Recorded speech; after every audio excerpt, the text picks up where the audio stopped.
ಗಣಪತಿ ಆಂಜನೇಯನ ದೇವಸ್ಥಾನ ಜೊತೆಯಲ್ಲಿ ಮಾತಾ ಲಲಿತಾಂಬಿಕಾ ದೇವಾಲಯದ ಲೋಕಾರ್ಪಣೆಯನ್ನು ನಿಮ್ಮ ಮನಸ್ಸಿಗೆ ನೆಮ್ಮದಿಯನ್ನು ಕೊಡಬೇಕು, ಶಾಂತಿಯನ್ನು ಕೊಡಬೇಕು ಅಂತ ಹೇಳಿ ಇವತ್ತು ನಮ್ಮ ನಿರ್ಮಲಾನಂದ ಶ್ರೀಗಳು ಒಂದು ಹೊಸ ಹೆಜ್ಜೆಯನ್ನು ಮಹಾಲಕ್ಷ್ಮಿ ಲೇಔಟಲ್ಲಿ 100 ದೇವಸ್ಥಾನ ಇದೆ, 1-2 ಅಲ್ಲ.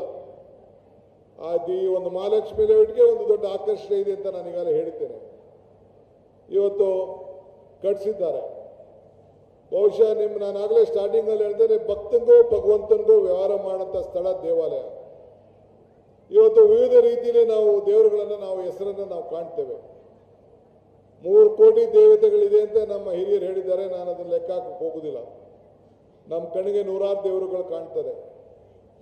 ಆದರೆ ಧರ್ಮ ಯಾವುದಾದರೂ ತತ್ವ ಒಂದೇ, ನಾಮ 100 ಆದರೂ ದೈವ ಒಂದೇ, ಪೂಜೆ ಯಾವುದಾದರೂ ಭಕ್ತಿ ಒಂದೇ, ಕರ್ಮ ಹಲವಾದರೂ ನಿಷ್ಠೆ ಒಂದೇ, ದೇವರೊಬ್ಬ ನಾಮ ಹಲವು. ಹಂಗೆ ನಾವು ದೇವರನ್ನ ವಿವಿಧ ರೀತಿಯಲ್ಲಿ ವಿವಿಧ ರೂಪದಲ್ಲಿ ನಾವು ಕಾಣ್ತೇವೆ. ಇವತ್ತು ಆಂಜನೇಯ ದೇವಸ್ಥಾನ, ಯಾಕೆ ಆಂಜನೇಯ ದೇವಸ್ಥಾನ ಬಂತು? ಇಲ್ಲಿ ಮಹಾಲಕ್ಷ್ಮಿ ಲೇಔಟಲ್ಲಿ ಇನ್ನೊಂದು ಆಂಜನೇಯ ದೇವಸ್ಥಾನ ಇದೆ, ಕೆಳಗಡೆ ಇನ್ನೊಂದಿದೆ. ಇಲ್ಲಿಂದ ಮೈಸೂರಿಗೆ ಹೋಗ್ಬೇಕಾದ್ರೆ ನೋಡಿ, ಅಲ್ಲಿ ಪ್ರಾರಂಭದಲ್ಲಿ ನಮ್ಮ ಮೈಸೂರು ರೋಡಲ್ಲಿ ಪ್ರಾರಂಭದಲ್ಲಿ ಆ ದೇವಸ್ಥಾನ ಹೆಸರೇನು ಅಲ್ಲ, ಮಾರುತಿ ಬಂಡೆ ಅಲ್ಲ, ಅದಕ್ಕೆ ಕೆಳಗಡೆ ಇನ್ನೊಂದು ದೇವಸ್ಥಾನ, ಗಾಳಿ ಆಂಜನೇಯನ ದೇವಸ್ಥಾನ. ಅದಾದ್ಮೇಲೆ ಕೆಂಗರಿತವು, ಅದಾದ್ಮೇಲೆ ಬಿಡಿತವು, ಅದಾದ್ಮೇಲೆ ಕೆಂಗಲ್ಲು, ಹಿಂಗೆ ಏಕ ಇದೆ. ರಾಮನ ತಂದೆ ದಶರಥ ಮಹಾರಾಜ, ರಾಮನ ಬಂಟ ಆಂಜನೇಯ. ಇದು ನನಗೆ ಇವರು ಬಾಲಗಂಗಾಧರ ಸ್ವಾಮೀಜಿಯವರು ಹೇಳ್ಕೊಟ್ಟ ಪಾಠ ಇದು. ರಾಮನ ತಂದೆ ದಶರಥ ಮಹಾರಾಜ, ರಾಮನ ಬಂಟ ಆಂಜನೇಯ. ಎಲ್ಲೂ ರಾಮನ ತಂದೆ ದೇವಸ್ಥಾನ ಇಲ್ಲ. ರಾಮನ ದೇವಸ್ಥಾನಕ್ಕಿಂತ ಜಾಸ್ತಿ ರಾಮನ ಬಂಟ ಆಂಜನೇಯನ ದೇವಸ್ಥಾನ ಇದೆ. ಯಾಕೆ ಅಂತಂದ್ರೆ ಆಂಜನೇಯ ಒಬ್ಬ ಸಮಾಜ ಸೇವಕ. ಎಲ್ಲ ಸಂದರ್ಭದಲ್ಲೂ ಕೂಡ ಸಮಾಜಕ್ಕೆ ಸೇವೆಯನ್ನು ಮಾಡಿ ಒಂದು ತಂದೆಯಾದಂಥ ಒಂದು ವೈಶಿಷ್ಟ್ಯವಾದಂಥ ಗುಣಗಳನ್ನು ಹೊಂದಿಕೊಂಡು ಈ ರಾಮನ ಸೇವೆ, ಸಮಾಜದ ಸೇವೆ ಎರಡೂ ಕೂಡ ಬಹಳ ಭಕ್ತಿಯಿಂದ ಇವತ್ತು ಆತ ಗುರುಸ್ಕೊಂಡೋದಕ್ಕೆ ಇವತ್ತು ನಾವೆಲ್ಲ ಆಂಜನೇಯನ ದೇವಸ್ಥಾನ ನಾವೆಲ್ಲ ಕಟ್ಕೊಂಡು ಅವನ ಪ್ರಾರ್ಥನೆಯನ್ನು ನಾವು ಮಾಡ್ತಾ ಇದ್ದೇವೆ. ಇವತ್ತು ನೀವು ಇಲ್ಲಿ ಬಹಳ ಜನ ಭಕ್ತಿಯಿಂದ ಬಂದಿದ್ದೀರಿ. ಬಹಳ ಪರಿಸರ ಬಹಳ ಚೆನ್ನಾಗಿ ಶ್ರೀಗಳು ಕಟ್ಟಿದ್ದಾರೆ. ಈ ದೇವಸ್ಥಾನಕ್ಕೆ ನಾನು ಇಲ್ಲಿ ಪ್ರವೇಶ ಮಾಡಿದ ತಕ್ಷಣ ಕುಂಭವನ್ನು ಅರ್ಪಿಸಲಿಕ್ಕೆ ನಿಮ್ಮೆಲ್ಲರ ಪರವಾಗಿ ಒಬ್ಬ ಪ್ರತಿನಿಧಿಯಾಗಿ, ಒಬ್ಬ ರಾಜ್ಯ ಸರ್ಕಾರದ ಒಬ್ಬ ಪ್ರತಿನಿಧಿಯಾಗಿ, ಒಬ್ಬ ಭಕ್ತನಾಗಿ ಅಲ್ಲಿ ಹೋಗಿ ಆ 3 ಕುಂಭಗಳನ್ನು ಮಾಡಿದಾಗ ಇಲ್ಲಿ ದೈವಿಯ ಸ್ವರೂಪ, ದೇವರ ಭಕ್ತಿ ಇಲ್ಲಿ ಹೆಚ್ಚಿಗೆ ಕಾಣ್ತಾ ಇದೆ. ಇವತ್ತು ಅಕ್ಕಿ ಒಂದು ಕಡೆ ಇತ್ತು, ಇನ್ನೊಂದು ಕಡೆ ಅರಿಶಿನ ಒಂದು ಕಡೆ ಇತ್ತು. ಆ ಅಕ್ಕಿ ಅರಿಶಿನ ಎರಡು ಸೇರಿದ ತಕ್ಷಣ ಮಂತ್ರಾಕ್ಷತೆ ಆಯಿತು.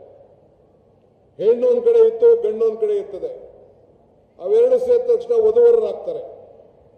ಹಂಗೆ ಇವತ್ತು ನಿಮ್ಮ ಭಕ್ತಿ ಭಗವಂತನಿಗೆ ಯಾವುದಾದ್ರು ಒಂದು ಜಾಗದಲ್ಲಿ ನಿಮ್ಮ ಕಷ್ಟ ಸುಖಗಳನ್ನು ಪ್ರಾರ್ಥನೆಯನ್ನು ಮಾಡಿಕೊಳ್ಳಿಕ್ಕೆ, ನಿಮ್ಮಲ್ಲಿ ಸಂತೋಷವನ್ನು ಹಂಚಿಕೊಳ್ಳಿಕ್ಕೆ, ನಿಮ್ಮ ದುಃಖವನ್ನು ಹಂಚಿಕೊಳ್ಳಿಕ್ಕೆ, ಇಲ್ಲ ಮನೆ ಒಳಗಡೆ ಇರುವಂಥ ಸಣ್ಣ ಗುಡಿ ಆಗಿರ್ಬೋದು, ಈ ದೇವಸ್ಥಾನ ಆಗಿರ್ಬೋದು, ಇಲ್ಲಿ ಬಂದು ಪ್ರಾರ್ಥನೆಯನ್ನು ಮಾಡಲಿಕ್ಕೆ ಇವತ್ತು ನಾವೆಲ್ಲ ಸೇರಿ ಒಂದು ಜಾಗಗಳನ್ನು ಹುಡುಕೊಳ್ತಾ ಇದ್ದೇವೆ.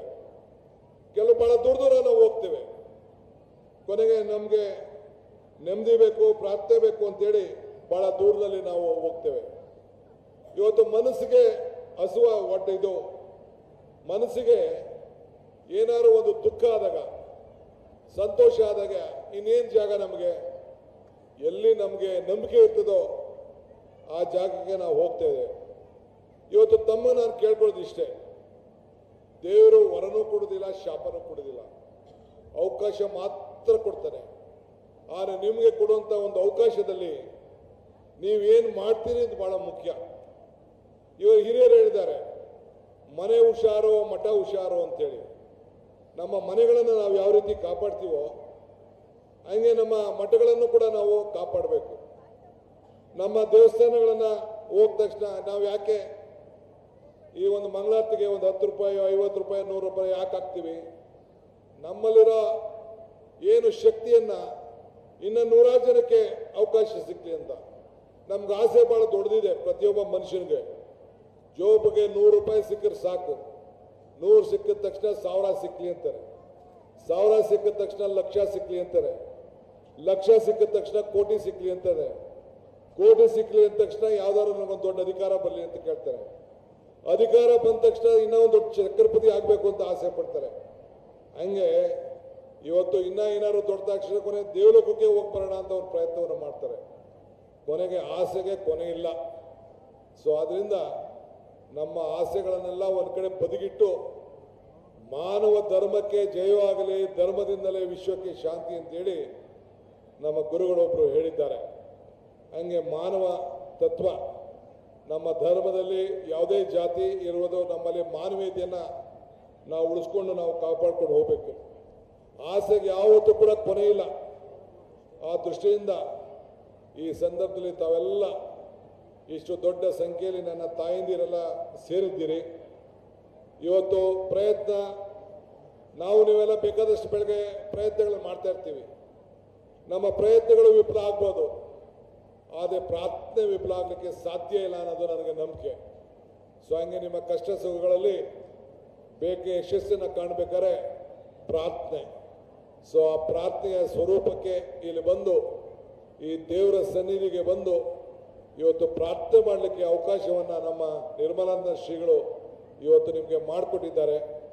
ಈ ಎಲ್ಲ ಭಕ್ತಾದಿಗಳ ಪರವಾಗಿ ಇಂಥ ದೊಡ್ಡ ಭವ್ಯವಾದಂಥ ಈ ದೇವಸ್ಥಾನವನ್ನು ಕಟ್ಟಿ ವಿಘ್ನಕ್ಕೆ ವಿನಾಯಕ, ವಿಘ್ನಕ್ಕೆ ವಿನಾಯಕ, ಎಲ್ಲ ವಿಘ್ನ ನಿವಾರಣೆ ಮಾಡೋಂಥ ನಾಯಕ ವಿನಾಯಕ, ಅವನ ದೇವಸ್ಥಾನ, ನಮ್ಮ ಸೇವೆಗೆ ಪ್ರತೀಕ ಆಂಜನೇಯ ದೇವಸ್ಥಾನ ಮತ್ತು ಆ ತಾಯಿ ಶಕ್ತಿ ದೇವತೆ ನೆಮ್ಮದಿಗೋಸ್ಕರ ಎಲ್ಲರೂ ಕೂಡ ಇವತ್ತು ಶಕ್ತಿಯನ್ನು ಸಿಗಲಿ. ದುಃಖವನ್ನು ದೂರ ಮಾಡುವಂಥ ದೇವಿ ದುರ್ಗಾದೇವಿ, ಆ ದುರ್ಗಾದೇವಿಯ ಸ್ವರೂಪಿ ಇವತ್ತು ತಾಯಿ ಲಲಿತಾಂಬೆ, ಆಕೆ ದರ್ಶನವನ್ನು ಮಾಡುವಂಥ ಒಂದು ಭಾಗ್ಯ ನಮ್ಮೆಲ್ಲರಿಗೂ ಕೂಡ ತೋರಿಸ್ಕೊಟ್ಟಂಥ ನಿರ್ಮಲಾನಂದ ಶ್ರೀಗಳಿಗೆ, ಅವರ ಪಾದಗಳಿಗೆ ನನ್ನ ಸಾಷ್ಟಾಂಗ ನಮಸ್ಕಾರಗಳನ್ನು ನಿಮ್ಮೆಲ್ಲರ ಪರವಾಗಿ ನಾನು ಹೇಳಲಿಕ್ಕೆ ನಾನು ಬಯಸ್ತಾ ಇದ್ದೇನೆ. ಸೊ ಆದ್ದರಿಂದ ನಾವು ಒಳ್ಳೆಯ ಮನಸ್ಸಿನಿಂದ ನಾವೆಲ್ಲ ಇಲ್ಲಿಗೆ ಬಂದು ನಮ್ಮ ಕಷ್ಟ ಸುಖವನ್ನು ಹೇಳಲಿಕ್ಕೆ ಸಾಧ್ಯ. ಶ್ರವಣ, ಕೀರ್ತನೆ, ಸ್ಮರಣೆ, ಪಾದ ಸೇವೆ, ಅರ್ಚನೆ, ವಂದನೆ, ಶರಣಗಾತಿ ಮುಖ್ಯ ಮತ್ತು ಆತ್ಮನಿವೇದನೆ ಇವೆಲ್ಲ ಕೂಡ ದೇವಸ್ಥಾನಗಳಲ್ಲಿ ನಾವು ಬಂದು ನಾವು ಮಾಡ್ತಾ ಇದ್ದೇವೆ. ಇವತ್ತು BGS ಅಂತ ನಾವು ಕರಿತೇವೆ, ಬಾಲಗಂಗಾಧರ ಸ್ವಾಮೀಜಿ ಅಂತ. ಅದಕ್ಕೆ ಮತ್ತೊಂದು ಹೆಸರು ಅಂದರೆ B ಅಂದರೆ ಭಕ್ತಿ, J ಅಂದರೆ ಜ್ಞಾನ, S ಅಂದರೆ ಸಂಗಮ. ಭಕ್ತಿಯ ಜ್ಞಾನದ ಸಂಗಮ ಇದು ಅಂತೇಳಿ ನಾನು ಭಾವಿಸ್ಕೊಂಡಿದ್ದೇನೆ. ಏಕೆಂದರೆ ನಾನು ಶ್ರೀಗಳು ಅಲ್ಲಿ ಉಜ್ಜಯಿನಲ್ಲಿ ಹೋಗಿ ಕಾಲಭೈಶ್ವರನ ದೇವಸ್ಥಾನನ ಅಲ್ಲಿ ಪ್ರಾರ್ಥನೆ, ಅಲ್ಲಿ ಜೀರ್ಣೋದ್ಧಾರ ಮಾಡಿದ್ದಾರೆ. ನೀವು ಎಷ್ಟು ಜನ ಹೋಗಿದ್ರೆ ಅಲ್ಲಿ ಹೋಗಿ ನೀವು ನೋಡಬೇಕು.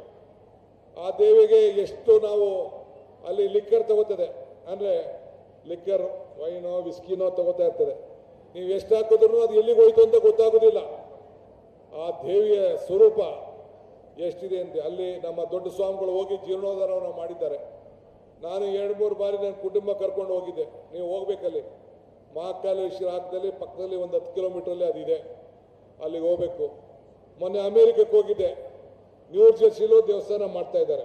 ಭಾಳ ಚೆನ್ನಾಗಿ ಎಲ್ಲೂ ಕೂಡ ಜಾಗವನ್ನು ತೆಗೆದುಕೊಂಡು ನ್ಯೂ ಜೆರ್ಸಿಲಿ ದೇವಸ್ಥಾನ ಮಾಡ್ತಾ ಇದ್ದಾರೆ. ಆ ಜಾಗ ಕೊಡಿಸೋರಿಗೆ ಕರೆಸಿ ಮೊನ್ನೆ ತಾನೇ ನಾನು ಸನ್ಮಾನ ಕೂಡ ನಾನು ಮಾಡಿಸ್ದೆ, ನಮ್ಮ ಬಾಬು ಕಿಲಾರಿ ಬಾಬು ಅವ್ರಿಗೆ. ಸೊ ಹಂಗೆ ಇವತ್ತು ಅನೇಕ ಭಾಗದಲ್ಲಿ, ದೆಹಲಿಯಲ್ಲಿ, ಬೇರೆ ಬೇರೆ ಕಡೆ, ತಮಿಳುನಾಡಲ್ಲಿ, ತಿರುಪತಿಲಿ ಎಲ್ಲ ಕೂಡ ಇವತ್ತು ಭಾಳ ವ್ಯಾಪಕವಾಗಿ ಹರಡ್ತಾ ಇದೆ. ಎಲ್ಲ ಜಿಲ್ಲೆಗಳಲ್ಲೂ ನಮ್ಮ ಮಠ ಇವತ್ತು ಎಲ್ಲ ಧರ್ಮದವ್ರಿಗೂ ಇವತ್ತು ಇದೆ, ಎಲ್ಲ ಜಾತಿಯವ್ರಿಗೂ ಇದೆ. ಇಲ್ಲಿ ನಾನು ಹೆಣ್ಮಕ್ಳ ವಿದ್ಯಾಭ್ಯಾಸಕ್ಕೋಸ್ಕರ ಹಾಸ್ಟೆಲ್ ವಿಚಾರಿಸ್ತಾ ಇದ್ದೆ. ನಾನು ಎಲ್ಲ ಜಾತಿಯವರು ಕೂಡ ಇವತ್ತು ಅವಕಾಶ ಸಿಗ್ತಾ ಇದೆ. ಯಾರು ಬಡವ್ರಿಗೆ ಶಕ್ತಿ ಇಲ್ಲ ಅವ್ರಿಗೆಲ್ಲ ಕೂಡ ಇವತ್ತು ಅವಕಾಶ ಸಿಗ್ತಾ ಇದೆ. ಆದ್ದರಿಂದ ಇದೊಂದು ಭಾಳ ಉತ್ತಮವಾದಂಥ ಕೆಲಸ ಮಾಡ್ತಾ ಇದ್ದಾರೆ. ತಮಗೂ ನಾನು ಕೇಳೋದು ಇಷ್ಟೇ, ಮನುಷ್ಯನ ಹುಟ್ಟು ಆಕಸ್ಮಿಕವಾದ್ದು, ಸಾವು ಅನಿವಾರ್ಯ. ಜನನ ಉಚಿತ, ಮರಣ ಖಚಿತ. ಈ ಹುಟ್ಟು ಸಾವಿನ ಮಧ್ಯದಲ್ಲಿ ನಾವು ಏನು ಮಾಡ್ತೀವಿ ಅಂತ ಬಹಳ ಮುಖ್ಯ. ಹಂಗೆ ನಿಮ್ಮ ಬದುಕಿನಲ್ಲಿ ನೀವು ಕೂಡ ಒಂದು ಶಾಶ್ವತವಾದಂಥ ಏನಾದರೂ ಗುರ್ತಂಥ ಕೆಲಸ ನಿಮ್ಮ ಕುಟುಂಬಕ್ಕಾಗಲಿ ಸಮಾಜಕ್ಕಾಗಲಿ ದಾನ ಮಾಡೋಂಥ ಕೆಲಸ ಕೂಡ ತಾವು ಮಾಡಬೇಕು. ನೀವೇನಾದ್ರು ದಾನ ಮಾಡಿದ್ರೆ ಏನು ಉಳಿದಿಲ್ಲ. ಈಗ ನಮ್ಮ ದೇಹ ಇದೆ, ನಿಮ್ಮ ದೇಹ ಇದೆ, ನಾವೆಲ್ಲ ಇದ್ದೇವೆ. ನಾನು ಶಾಲೆಗೆ ಹೋಗ್ಬೇಕಾದ್ರೆ ನಮ್ಮ ಗುರುಗಳು ಒಂದು ಮಾತು ಹೇಳ್ಕೊಟ್ಟಿದ್ರು, ಪರೋಪಕಾರಾಯ ಫಲಂತಿ ವೃಕ್ಷಾಯ, ಪರೋಪಕಾರಾಯ ವಹಂತಿ ನದ್ಯಾಯ, ಪರೋಪಕಾರಾಯ ದುಹಂತಿ ಗಾಹ, ಪರೋಪಕಾರ ಇದಂ ಶರೀರಂ ಅಂತ. ಅಂದರೆ ಈ ಮರ ಇದೆಯಲ್ಲ, ಮರಕ್ಕೆ ಸ್ವಂತಕ್ಕೇನು ಪ್ರಯೋಜನ ಇಲ್ವಂತೆ. ಹಣ್ಣು ಕೊಡ್ತದೆ, ಮರ ಕೊಡ್ತದೆ, ನೆರಳು ಕೊಡ್ತದೆ, ಸೌದೆ ಕೊಡ್ತದೆ, ಅದಕ್ಕೇನು ಬೇರೆ ತೊಲೆ ಕಂಬಗಳು ಕೊಡ್ತದೆ, ಅದಕ್ಕೇನು ವೈಯಕ್ತಿಕವಾಗಿ ಏನು ಲಾಭ ಇಲ್ವಂತೆ. ಈ ಹಸು ಅದಕ್ಕೇನು ಸ್ವಂತ ಇಲ್ಲ, ಹಾಲು ಕೊಡ್ತದೆ, ಮೊಸರು ಕೊಡ್ತದೆ, ಗೊಬ್ಬರ ಕೊಡ್ತದೆ, ಹೊಲ ಉಳ್ಬೋದು, ಹೊಲ ಎತ್ಕೊಂಡು ಹೋಗ್ಬೋದು, ಏನು ಬೇಕಾದ್ರೂ ಮಾಡ್ಬೋದು, ಅದಕ್ಕೇನು ಸ್ವಂತಕ್ಕೇನು ಪ್ರಯೋಜನ ಇಲ್ಲಂತೆ. ಹಂಗೆ ಈ ನದಿನೂ ಕೂಡ, ಈ ನೀರು, ಈ ಕಾವೇರಿ ನದಿ ಹರಿತಾ ಇದ್ದಾಳೆ, ಅದಕ್ಕೇನೂ ಪ್ರಯೋಜನ ಇಲ್ಲ. ನಮಗೆ ಕುಡಿಯೋಕ್ಕೆ ನೀರು, ಫ್ಯಾಕ್ಟ್ರಿಗಳ ನೀರು, ದನಕರುಗಳ ನೀರು, ಹಕ್ಕಿ ಪ್ರಾಣಿ ಪಕ್ಷಿಗೆಲ್ಲ ನೀರು ಎಲ್ಲ ಕೂಡ ಸಮಾಜಕ್ಕೆ. ಹಂಗೆ ಈ ದೇಹ ಕೂಡ ನಾವು ಎಷ್ಟು ಊಟ ಮಾಡೋಕ್ಕೆ ಸಾಧ್ಯ? ನಾನು ಎಷ್ಟು ಬೇಕಾದ್ರೂ 10 ಲಕ್ಷ ಸಂಪಾದನೆ ಮಾಡ್ಬೋದು, 5 ಲಕ್ಷ ಮಾಡ್ಬೋದು, 1 ಲಕ್ಷ ಮಾಡ್ಬೋದು. ಎಷ್ಟು ಊಟ ಮಾಡ್ಲಿಕ್ಕೆ ಸಾಧ್ಯ? ಒಂದು 10,000 ರೂಪಾಯಿ ಮೇಲೆ ಊಟ ಮಾಡೋಕ್ಕಾಗಲ್ಲ ತಿಂಗಳಿಗೆ, ಇಲ್ಲ 500 ರೂಪಾಯಿ ಮೇಲೆ ಊಟ ಮಾಡೋಕ್ಕಾಗಲ್ಲ. ಅದಕ್ಕೋಸ್ಕರ ಇವತ್ತು ನಾವು ನಮ್ಮ ಸಮಾಜದಲ್ಲಿ, ನಮ್ಮ ಬದುಕಿನಲ್ಲಿ ಏನಾದ್ರು ಒಂದು ಸಹಾಯವನ್ನು ಮಾಡಬೇಕು ಅನ್ನೋ ದೃಷ್ಟಿಯಿಂದ ನೀವು ಕೂಡ ದೇವಸ್ಥಾನಕ್ಕೆ ಬರ್ತೀರಿ, ನಿಮ್ಮ ಮಠ ಕಾಪಾಡ್ತೀರಿ, ನಿಮ್ಮ ಧರ್ಮಕ್ಷೇತ್ರ ಕಾಪಾಡ್ತೀರಿ. ಕೈಯನ್ನು ಭಾಳ ಶುದ್ಧೆಯಿಂದ ಮನಸ್ಸಿಂದ ಒಂದು 10 ರೂಪಾಯಿ ದಾನ ಮಾಡಿ, ಅದೇ ನಿಮ್ಮ ಮನಸ್ಸಿಗೆ ನೆಮ್ಮದಿ ಶಾಂತಿ ಸಿಗ್ತದೆ ಅನ್ನೋದು ನನಗೆ ನಂಬಿಕೆ. ಆ ನಿಟ್ಟಿನಲ್ಲಿ ತಾವೆಲ್ಲ ಕೆಲಸವನ್ನು ಮಾಡಬೇಕು. ಭಾಳ ಶಕ್ತಿಶಾಲಿಯಾಗಿ ದೇವಸ್ಥಾನ ಇವತ್ತು ಇಲ್ಲಿ ಬೆಳ್ಕೊಂಡು ಬರ್ತಾ ಇದೆ. ಇದನ್ನು ಕಾಪಾಡಬೇಕು. ನಾವು ಕಷ್ಟ ಬಂದಾಗ ಮಾತ್ರ ದೇವಸ್ಥಾನ ಬಳಿ ಹೋಗ್ತೇವೆ, ಸುಖದಲ್ಲೂ ಹೋಗಬೇಕು, ನಮ್ಮ ಪ್ರಾರ್ಥನೆಯನ್ನು ಸಲ್ಲಿಸಲಿಕ್ಕೆ ಹೋಗಬೇಕು. ನಮ್ಮ ಯಶಸ್ಸನ್ನು ನೋಡಿದಾಗ ಆ ದೇವಸ್ಥಾನದಲ್ಲಿ ಋಣವನ್ನು ತೀರ್ಸಕ್ಕೆ ಹೋಗಬೇಕು. ಭೀಷ್ಮ ಧರ್ಮರಾಯನ ಒಂದು ಮಾತು ಹೇಳ್ತಾನೆ, ಋಣೈ ಚತುರ್ಭಿ ಸಂಯುಕ್ತ ಜಾಯಂತೆ ಮಾನವ ಭುವಿ ಪಿತೃ ದೇವರ್ಷಿ ಮನಿ ಜಯಂತೇಭ್ಯಂ ತೇಭ್ಯಸ್ಥ ಧರ್ಮತ ಅಂತ. ಅಂದರೆ ಹುಟ್ಟುವಾಗ 4 ಋಣದಿಂದ ಹುಟ್ಟತಾರಂತೆ. ಒಂದು ತಂದೆ ತಾಯಿ ಋಣ, ಒಂದು ದೇವರ ಋಣ, ಒಂದು ಸಮಾಜದ ಋಣ, ಒಂದು ಗುರುವಿನ ಋಣ. ಆ ಋಣವನ್ನು ತೀರಿಸ್ಬೇಕಾದ್ರೆ ಧರ್ಮದಿಂದ ತೀರಿಸ್ಬೇಕಂತೆ. ಹಂಗೆ ನಿಮಗೆಲ್ಲ ಸಿಕ್ಕಿರೋಂಥ ಅವಕಾಶದಲ್ಲಿ ನಿಮ್ಮ ಋಣವನ್ನು ತಂದೆ ತಾಯಿಗಾಗಲಿ, ಸಮಾಜಕ್ಕಾಗಲಿ, ಗುರುಗಾಗಲಿ, ದೇವ್ರಿಗಾಗಲಿ ಋಣವನ್ನು ತೀರಿಸ್ಬೇಕಾದ್ರೆ ತಾವೆಲ್ಲ ಸೇರಿ ಧರ್ಮದಿಂದ ತೀರಿಸ್ಬೇಕು ಅಂಥೇಳಿ ತಮ್ಮಲ್ಲಿ ನಾನು ಪ್ರಾರ್ಥನೆಯನ್ನು ಮಾಡಿಕೊಂಡು, ಇವತ್ತು ದೇವಸ್ಥಾನದಲ್ಲಿ ಅರ್ಚಕರು ಇರ್ತಾರೆ. ಅರ್ಚಕರ ಹತ್ರನೇ ನೀವೇನು ಕೇಳ್ಕೋಬೇಕಾದ ಅವಶ್ಯಕತೆ ಇಲ್ಲ. ಅರ್ಚಕಸ್ಯ ಪ್ರಭಾವೇನ ಶಿಲಾದ್ಭವತಿ ಶಂಕರ. ಅರ್ಚಕನ ಪ್ರಭಾವದಿಂದ ಶಿಲೆಯಲ್ಲಿ ಶಂಕರ ಕಾಣಬಹುದಂತೆ. ಆದರೆ ಅರ್ಚಕ ಇಲ್ಲದವರು ಕೂಡ ಭಕ್ತನಿಗೂ ಭಗವಂತನಿಗೂ ವ್ಯವಹಾರ ಮಾಡೋಂಥ ಸ್ಥಳ. ನೇರವಾಗಿ ನಿಮ್ಮ ನೋವು ದುಃಖವನ್ನು ಹೇಳ್ಕೊಳ್ಳೋಕ್ಕೆ ಈ ದೇವಾಲಯನ ನಮ್ಮ ಶ್ರೀಗಳು ಕಟ್ಟಿದ್ದಾರೆ. ಇದನ್ನು ಉಳಿಸ್ಕೊಂಡು ನಾವು ಬೆಳೆಸ್ಕೊಂಡು ಹೋಗೋಣ. ಸೊ ಧರ್ಮಕ್ಕೆ ತಲೆಬಾಗಬೇಕೇ ಹೊರತು ದುಷ್ಟರಿಗಲ್ಲ.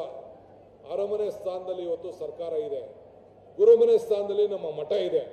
ಹಂಗೆ ಅರಮನೆಯೂ ಕಾಪಾಡಬೇಕು, ಗುರುಮನೆಯೂ ಕಾಪಾಡಬೇಕು. ಆದ್ದರಿಂದ ನಮ್ಮ ಸಮಾಜದ ಮೌಲ್ಯಗಳನ್ನು ನಾವೆಲ್ಲ ಎತ್ತಿ ಕಾಪಾಡ್ಕೊಂಡು ಹೋಗಬೇಕು ಅಂತ ಈ ಸಂದರ್ಭದಲ್ಲಿ ಹೇಳಿ, ಬೇರೆ ಯಾವುದಾದ್ರು ಸಂದರ್ಭದಲ್ಲಿ ಬಂದು ಅನೇಕ ವಿಚಾರಗಳನ್ನು ಹಂಚ್ಕೊಳ್ತೇನೆ. ನಾನು ನಿಮ್ಮ ಪ್ರತಿನಿಧಿಯಾಗಿ, ಬೆಂಗಳೂರಿನ ಒಬ್ಬ ಮಂತ್ರಿಯಾಗಿ ನಾನು ಕೂಡ ಈ ಭಾಗದಲ್ಲಿ ನನ್ನ ಚಿಕ್ಕ ಬಾಲ್ಯ ವಯಸ್ಸಿನಲ್ಲಿ ಓಡಾಡಿ ಎಲ್ಲರೂ ಕೂಡ ಬಲ್ಲೆ. ಎಲ್ಲ ನನ್ನ ಇಲ್ಲಿರುವಂಥ ಎಲ್ಲ ನನ್ನ ತಾಯಿಂದಿರ, ನಿಮ್ದೇನು ಬೇಡ ನನಗೆ, ನಿಮ್ಮ ಹಣ ಬೇಡ, ನಿಮ್ಮ ಕಾಸು ಬೇಡ, ಇನ್ನೊಂದು ಬೇಡ, ನಿಮ್ಮ ಆಶೀರ್ವಾದ ಈ ಮಗನ ಮೇಲೆ, ನಿಮ್ಮ ತಮ್ಮನ ಮೇಲೆ ಇರಲಿ ಅಂತೇಳಿ ನಾನು ಕೈ ಮುಗಿದು ನಾನು ಪ್ರಾರ್ಥನೆಯನ್ನು ಮಾಡಿಕೊಂಡು ಇನ್ನು ಬೇರೆ ಸಂದರ್ಭದಲ್ಲಿ ನಿಮ್ಮೆಲ್ಲ ಭೇಟಿಯನ್ನು ಮಾಡಲಿಕ್ಕೆ ನಾನು ಬಯಸ್ತೇನೆ. ಮತ್ತೊಂದೇ ನಾನು ಇನ್ನೊಂದು ಸಂದರ್ಭದಲ್ಲಿ ನಿಮ್ಮನ್ನೆಲ್ಲ ಭೇಟಿ ಮಾಡ್ತೇನೆ ಅನ್ನೋ ಮಾತನ್ನು ಹೇಳಿ ತಮ್ಮೆಲ್ಲರಿಗೂ ವಂದಿಸಿ, ವಿಶೇಷವಾಗಿ ಶ್ರೀಗಳಿಗೆ ಮತ್ತು ವೇದಿಕೆಯಲ್ಲೆಲ್ಲ ಗಣ್ಯರಿಗೆ ತಮಗೆ ಯಾರ್ಯಾರು ಸಹಕಾರವನ್ನು ಮಾಡಿದ್ದೀರಿ, ಭಕ್ತಿ ಸ್ವರೂಪವಾಗಿ ಬಂದು ಈ ಕಾರ್ಯಕ್ರಮದಲ್ಲಿ ಪಾಲ್ಗೊಂಡು ಇಷ್ಟು ದೊಡ್ಡ ಸಂಖ್ಯೆಯಲ್ಲಿ ಎಲ್ಲ ನನ್ನ ತಾಯಂದಿರು ಸಹೋದರಿಯರು ಬಂದಿದ್ದೀರಿ. ನಿಮ್ಮೆಲ್ಲರೂ ಕೂಡ ಶುಭ ಹಾರೈಸಿ ನನ್ನ ಮಾತನ್ನು ಮುಗಿಸ್ತೇನೆ. ಜೈ ಹಿಂದ್, ನಮಸ್ಕಾರ, ಜೈ ಹನುಮಾನ್.